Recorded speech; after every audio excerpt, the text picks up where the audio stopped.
What is up, my YouTube family? Welcome back to my channel. If this is your first time here, then it's just welcome to my channel. Now welcome back. Go ahead and hit the subscribe button because you will not be disappointed unless your taste level is lacking. If that's the case, then girl, I don't know what to tell you to do because I can't even relate to a struggle like that, okay? Look at me back on YouTube within a matter of days.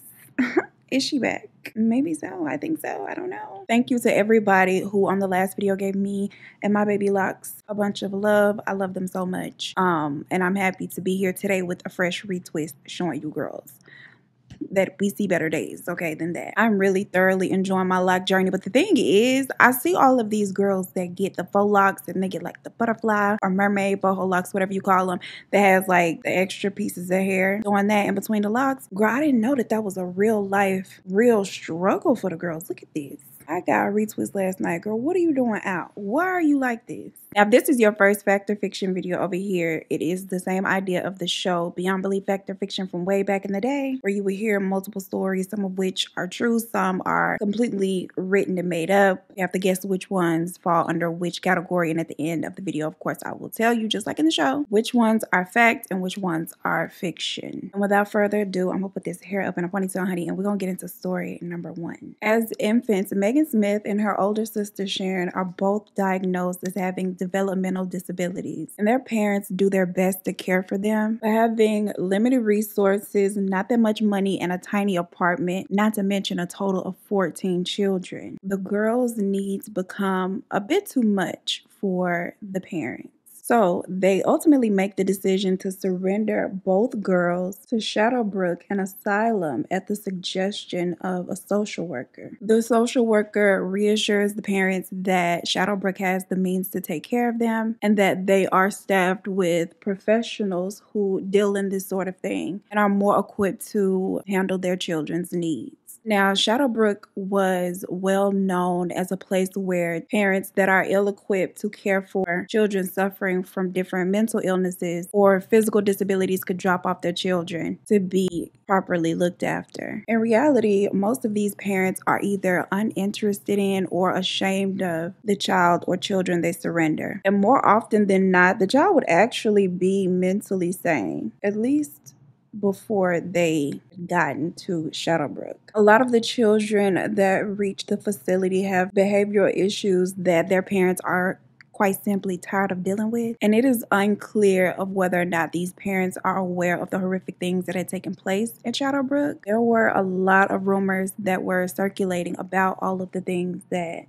were going on. Now, in the beginning, Shadowbrook was designed to be a clean and safe medical facility with enough staff to nurture and care for about 1,000 children. It was owned by the state and received quite a bit of government funding, but the funds were obviously being misappropriated because it was not long before this nice, clean facility becomes a very rundown, filthy, disgusting, and grossly overpopulated hellhole.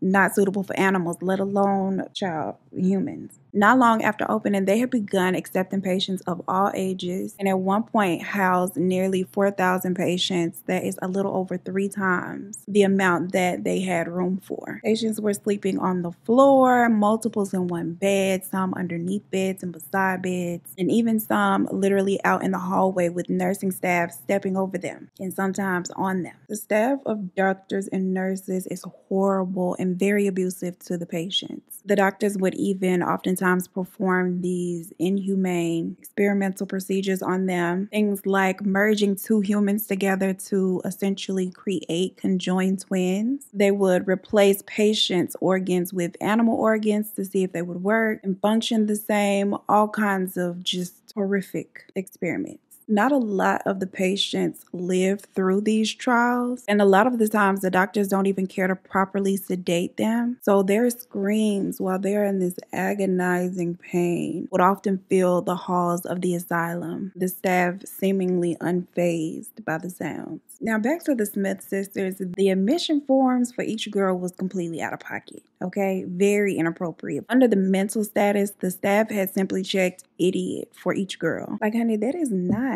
a medical diagnosis. Or is it? Yeah, anyway. For 16 years, the 2 girls suffer unimaginable horrors at this facility. And finally, at age 20, Megan, she moves out of the home to live independently. Unfortunately, Sharon is not in a space where she can live independently and care for herself. She had also unfortunately lost her eyesight completely from an experiment gone wrong. But when Megan leaves, she does not completely leave her sister behind. She does get her transferred to a different, like, assisted living facility. However, not many other patients would be as lucky to escape the grisly reality of Shadowbrook, and things only become worse. Children and adults with childlike mentalities are often placed in rooms together and given toys to play with, which are actually broken appliances, screws from those broken appliances, plastic cups, and batteries that no longer work. And they're able to get away with this for so long because Shadowbrook is essentially the home of forgotten family members. Whether they were a medical burden or a behavioral burden, they were left there for someone else to deal with, and rarely did the family members ever come back and check in with whomever they dropped off. However, this changes when 57-year-old Marie is committed by her family, but they do come back to see her. Now, the first visit, they notice these strange bruises and scratches on her arms and legs, but the staff is able to reassure them that it was completely harmless. No foul play involved. Sometimes the patients fall, sometimes they tussle with each other and throw things at each other, all sorts of things. So yes, this is normal for certain bruises or scratches to appear. These sort of things happen. But when they visit her again, and she has what is very noticeably a shoe print on her belly, the family decides to file a report against the hospital, prompting an investigation. And finally, after decades of nightmarish activity, Shadowbrook is shut down for good, and its reign of terror is over, or so people think. The old building is actually remade into a college, and during the construction of the building, over 160 bodies, some complete, some not, are found within the structure. Some are in the walls, some are in the floors, some are buried in the ground surrounding the building. But money has been paid, and so the show has to go on, and the school has to open, okay? So despite all of this, the school opens its doors, welcomes students, believing that the dark past of Shadowbrook Asylum is a thing of the past. However, very strange things happen on campus. Students will oftentimes report hearing strange noises and cries at night. A lot of the electronics, they say, would power on and off on their own. Some radios would come on and play the same song over and over. And some students even report seeing shadowy figures appear at the end of hallways. Sometimes they wake up and see a shadowy figure in their room, turn on the light, nothing is there. Just a lot of ghost activity going on. But honey, these reports don't stop a thing, okay? Especially when money is involved. The school still stands and operates until this day. Students report having paranormal experiences, and some have claimed that these shadowy figures have even been physical with them, like pushed them and stuff. Y'all, don't be trying to Google the details and cheat and stuff. Story number 2. Harris Home for the Mentally Impaired, much like the facility in the previous story, was intended to be a safe haven for those diagnosed with mental ailments to receive adequate and professional care, but unfortunately receive anything but that. Harris Home was run by one head doctor, a nursing staff that fluctuates between 10 to 14 nurses, and a minister that runs a chapel and was there to conduct exorcisms as needed and requested by the doctor. Now, this was one of the main methods of treatment used by the staff at the time, with demonic possession being ruled and diagnosed as the reason behind most of these patients' conditions and symptoms, at least according to the doctor and the minister. The staff is relatively small compared to the amount of patients that they have, which was at a minimum of about 1,400 at all times. Rooms built for one patient oftentimes housed up to 10 patients at a time. And it was not built to house that many people. As far as like cleanliness, there is a janitorial staff that keeps things pretty much together for the most part, but the staff consists of mentally ill patients that have been given a job. So y'all, they were doing what they can, okay? They did their best. But it was not on the level that a medical facility should be. And the building had not received any adequate maintenance in so long that, y'all, the paint was peeling off the walls and the pipes were rusty and it looked very, very creepy. For most of the day, the patients roam the halls in each other's rooms aimlessly unless they are scheduled for some sort of treatment, which in addition to the exorcisms would be various forms of shock therapy, ice baths, and lobotomies, because you know back in the day, girl, these type of facilities, they love them a good old lobotomy. Okay, not to mention it was deemed a legitimate medical practice at the time. Actually, I think all of these things I named were considered a legitimate medical practice at one point in time. But there were also other experimental procedures that were just thought up by the head doctor based on his assessment of the patient and his warped understanding of human anatomy. Hundreds of patients die under this doctor's care. And most times the families are not even notified if this happens. There was a mass grave on the site that they would bury the patients in. And if by chance a family member does check in or inquire about their loved one, they would then be told either the patient had passed on, unfortunately, and they had taken care of the arrangements and didn't want to bother the family, or they would make up a status of how the patient is doing. Now, what's really unfortunate is that a lot of these patients weren't even suffering from anything that warranted treatments like lobotomies or ice baths, nothing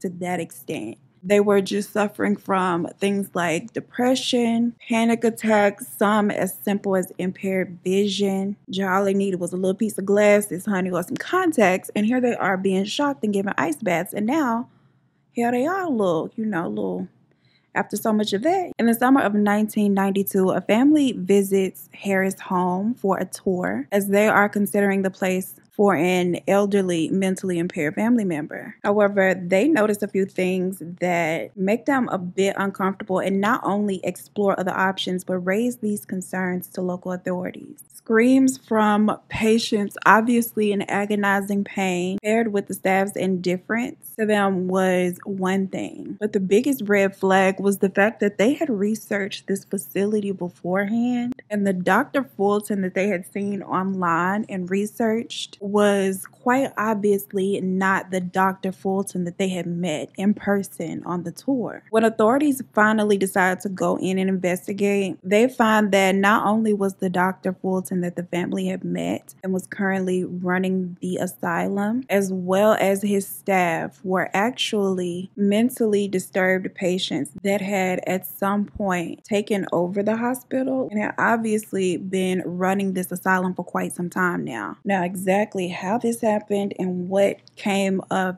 the real Dr. Fulton and his staff is unknown, at least not for certain. None of them are ever located or found, and they are believed to be among the bodies located and recovered from the mass grave. Child, with all of the psychotic deranged doctors that ran these asylums back in the day, I'm wondering who gave better care, child, the original staff or the mentally impaired staff, because they all give a mentally impaired staff.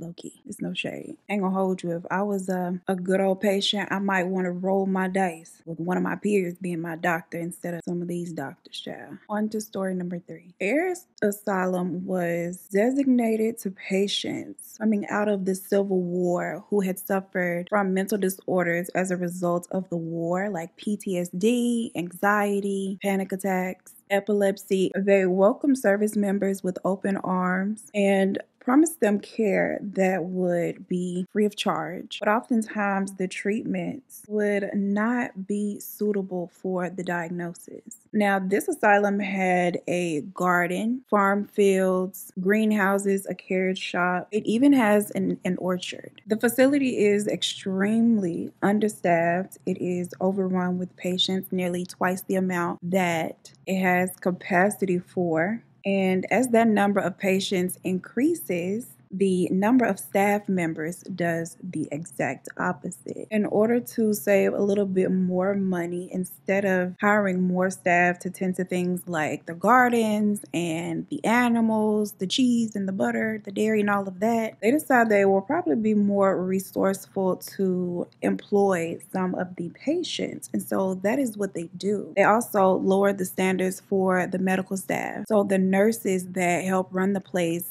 have very little medical training, if any at all. They were just all in there winging it, okay? Led by doctors whom, in my humble opinion, needed to be patience as well. The doctors would treat women that have what they would call menstrual derangement with freezing shock therapy, ice baths, and full-on lobotomies, when in actuality they were just going through their monthly menstrual cycle. Women who would show any sign of any type of sexual desire were diagnosed with hysteria and given this exact same treatment plan. Now, one night in December, one of the staff members notices that one of the patients who is up to undergo treatment is missing. A code brown is called and the hospital locks down. The staff searches for Mary, but despite their valiant efforts, honey, they are unable to locate this lady. Now, Mary, who I'm imagining was afraid of her upcoming appointment, her little treatment plan, and she tried to escape or at least hide. She had actually crawled up a very narrow stairway that led to the abandoned top floor of the asylum. Now, fortunately for her, this area, this part of the building was not checked during their search, but unfortunately for Miss Mary Jo, it was not equipped with any type of air conditioning either. So there is no heat, and it is currently the dead of winter. 42 days after she had gone missing, her body is located on the concrete floor of that upstairs room with her clothes very neatly folded laying next to her decomposing body. It is unknown whether or not it is the extreme cold weather or the lack of food or water that caused her death, but when she is discovered and removed, an imprint of her body remains there on the concrete floor. And this imprint comes from the fluids that had seeped out during the decaying process. And no matter how many times the staff attempts to clean it up, child, they desperately scrub this floor with all kinds of chemicals. But no matter what, an imprint of Mary's body remains on the floor. Till this day, the building still stands and has this permanent stain of Mary's body etched into the floor. All right, so we have come to the point in the video where it is time to find out how you did. Let's see. Story number 1, Shadowbrook, the home of the forgotten family members where unimaginable medical experiments at the expense of the patient are conducted, that is shut down and later turned into a school that is haunted.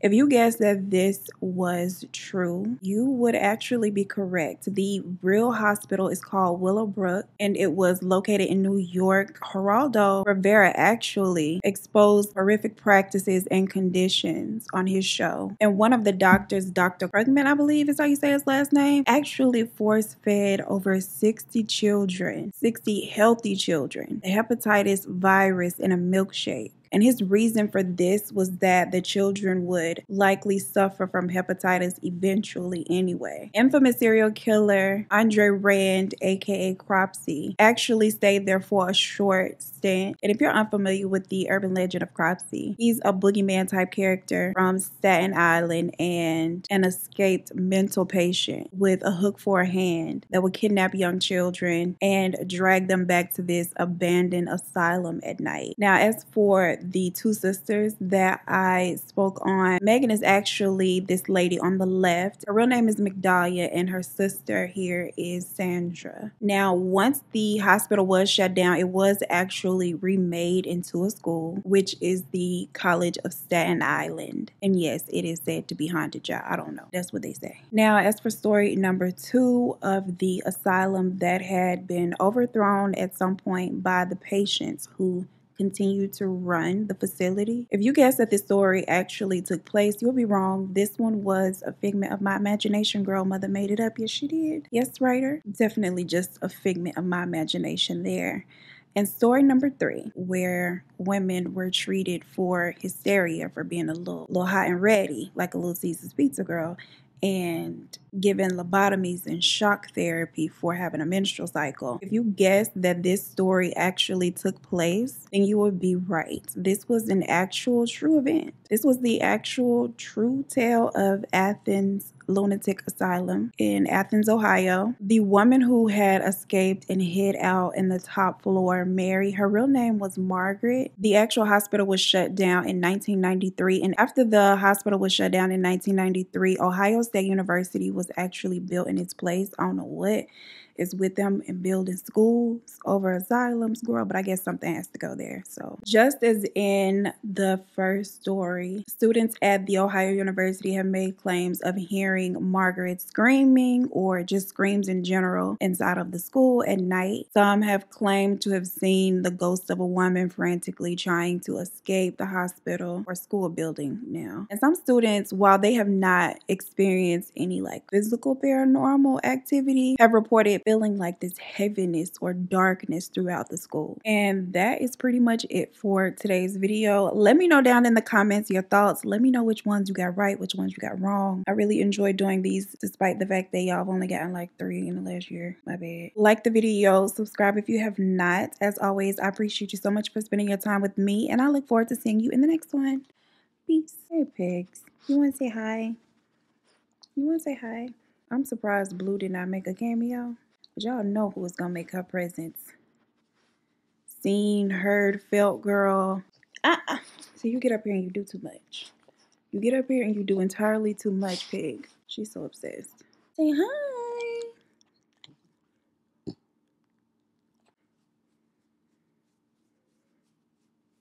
All white pigs. I gotta tell the people's bye. In reality, most of these parents, not parents, paired with the and even high libidos, which is quite odd. Let me take that out because that's way too specific. They don't know that this is true because girl, why would I make up high libidos? And promise them care that would be free of charge. Charged what? And the higher ups at the hospital, okay, and as the number of patients increases, they decide that it would probably be more resource was up to undergo treatment. All right, so we have come to the point in the video that is Shadowbrook, the horrific horror. Okay, the hepatitis emphys, whatever. What? And if you're unfamiliar with the urban legend, now as for story number 2, travel story number 2. Afterward, they made this asylum a hospital, not a hospital. After the discovery of her body, okay, nah.